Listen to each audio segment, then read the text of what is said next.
ایک نوجوان لڑکا حضور کی خدمت میں آیا کرتا تھا، محبت کرتا تھا وہ ایک یہودی کا بیٹا، جب بیمار ہو گیا تو نبی پاک تیمارداری کے لیے تشریف لے گئے، وہ خوش ہو گئے، غریب لوگ تھے، یہ تو کرم بالائے کرم ہو گیا کہ محبوب آ گئے۔ جب اس بچے کی آنکھوں میں محبوب نے اپنے لیے پیار دیکھا تو پتہ ہے سرکار نے مطالبہ کیا کیا؟ حضور نے فرمایا کلمہ پڑھ جا، مسلمان ہو جا۔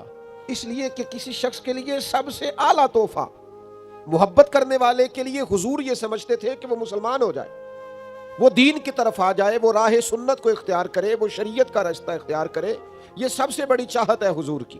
اس نوجوان نے کلمہ پڑھ لیا، پہلے اپنے والد کی طرف دیکھا، والد کہنے لگے بیٹا جیسے محبوب فرماتے کر لے، پھر وہ مسلمان ہوا، اور مسلمان ہوا تو روح پرواز کر گئی۔ اب محبوب جب اس کے کمرے سے باہر آئے تو پتہ کیا فرمایا؟ حضور فرمانے لگے اللہ کا شکر ہے جس نے میری وجہ سے اسے دوزخ کی آگ سے بچا لیا۔